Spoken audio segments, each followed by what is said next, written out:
अस्सलाम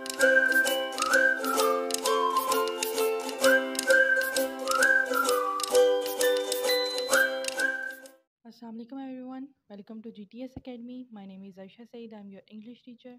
तो आज हम कंडीशनल सेंटेंसेस के बारे में पढ़ेंगे। तो let's go to the topic. तो कंडीशनल सेंटेंस दरअसल वो वाले सेंटेंस होते हैं जिनके एक पार्ट में कोई कंडीशन दी गई होती है और दूसरे पार्ट में उसका रिज़ल्ट दिया गया होता है। मतलब एक पार्ट में कोई विश वगैरह ज़ाहिर की गई होती है और दूसरे पार्ट में उसका रिज़ल्ट बताया गया होता है कि आया इस विश का ये रिज़ल्ट निकल सकता था या इस काम का ये रिज़ल्ट निकल सकता था। अब इसकी कॉमनली 3 टाइप्स हैं, जो कि हैं first condition, second condition, third condition, जिनको हम नॉर्मली बोलते हैं।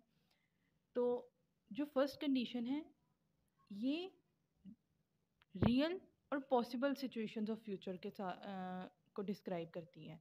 यानी अगर हम कहीं पे भी फर्स्ट कंडीशन देखेंगे तो वो पॉसिबली रियल और आने वाले फ्यूचर के बारे में बात करेगी, जबकि सेकंड कंडीशन में हम डील करते हैं unreal imaginary situation of future कि यानी कि सेकंड कंडीशन के अंदर हमारे पास सेंटेंस में ये बात होती है कि अगर मैं ये काम कर लेता तो शायद आगे फ्यूचर में ये काम हो जाता। थर्ड कंडीशन में हम डील करते हैं unreal imaginary situation of past. मतलब अगर हम माजी में कोई ये काम कर लेते तो हमारे साथ माजी में ही कुछ अच्छा हो जाता या कुछ बुरा हो जाता। तो ये थर्ड कंडीशन जो है वो इमेजिनरी सिचुएशन को डील करती है पास्ट की। अब हम फर्स्ट कंडीशन को ज़रा थॉरोली पढ़ते हैं। अब फर्स्ट कंडीशन के अंदर जो सेंटेंस का स्ट्रक्चर है वो ये होता है,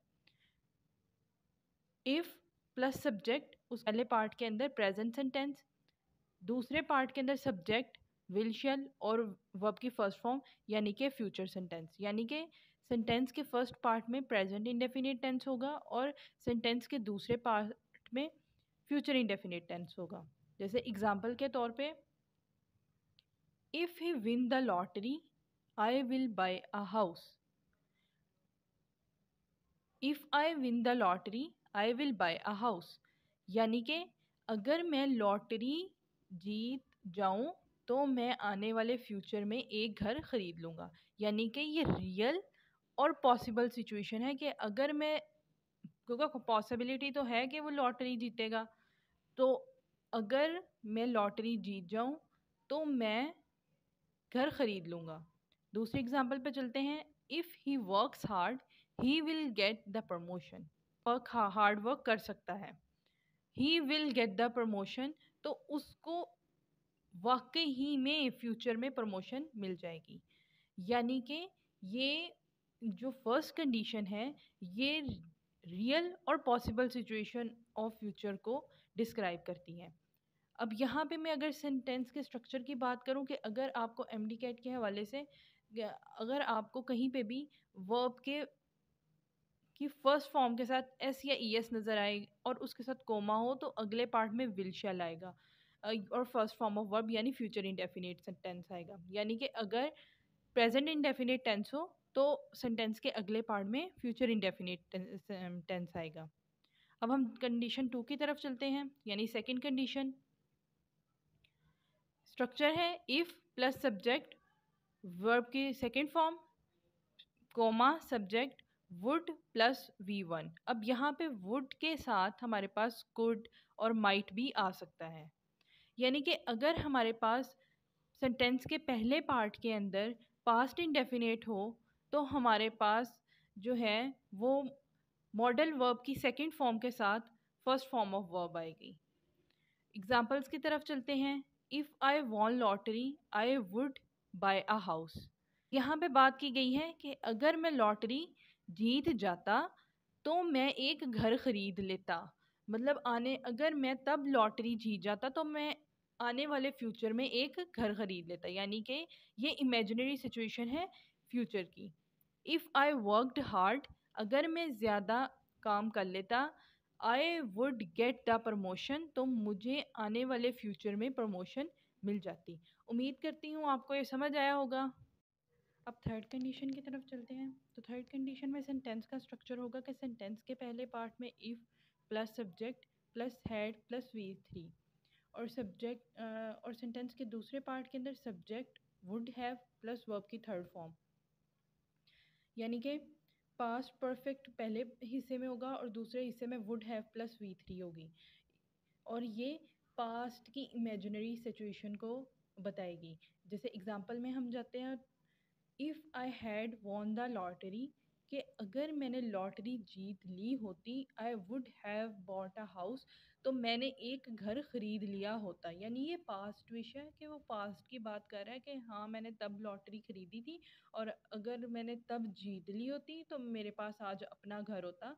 इस सेंस में वो बात कर रहा है। If I had worked hard, I would have got the promotion, कि अगर मैंने तब मुझे मैंने अगर मैंने तब हार्ड वर्क कर लिया होता तो मुझे प्रमोशन मिल चुका होता। अब एक्सेप्शन कुछ इस तरह से है कि हैड प्लस वी थ्री जो है वो इन तमाम वर्ड्स के साथ यूज़ की जाती है ताकि वो अनरियल सिचुएशन ऑफ पास्ट को बयान कर सके।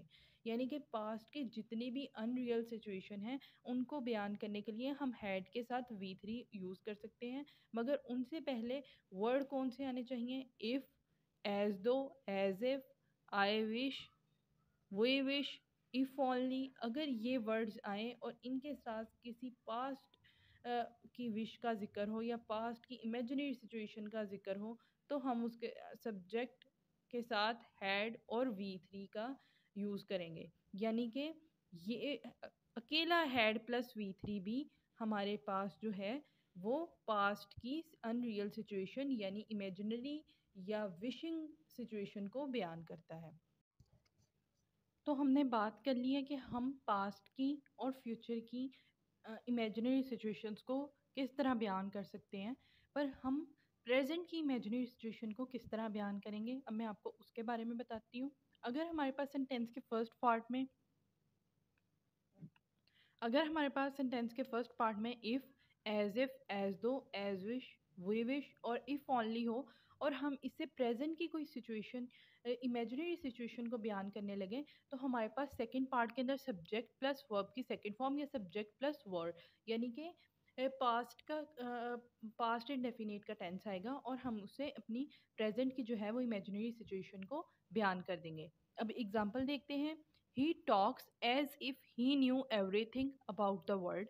वो इस तरह बात करता है कि वो दुनिया की हर चीज़ के बारे में जानता है। एज इफ का स्ट्रक्चर हमें यहाँ देखने को मिल गया और उसके साथ हमने वर्ब की सेकंड फॉर्म लगाई, तो ये हमारे पास इमेजिनरी सिचुएशन है। यानी कि वो बंदा जो है या वो शख्स जो है वो बात जानता नहीं है, मगर वो खुद को इस तरह जाहिर करता है जैसे वो सब जानता है। सेकंड एग्जांपल देखते हैं। I wish I were a millionaire, कि मेरी ख्वाहिश है कि काश कि मैं एक मिलियनियर होता। तो विश आ गया है, उसके साथ हमने वर्ब का यूज़ किया है, यानी second form of the verb, और हमारा सेंटेंस जो है वो प्रेजेंट की इमेजिनरी सिचुएशन को बयान करता है कि काश कि मैं एक मिलियनियर होता। उम्मीद करती हूँ आपको आज का लेक्चर समझ आया होगा। वीडियो पसंद आई है तो वीडियो को लाइक करें, चैनल को सब्सक्राइब करें। कोई भी क्वेश्चन हो तो कमेंट बॉक्स में ज़रूर पूछें। अपना ख्याल रखिएगा। अल्लाह हाफिज़।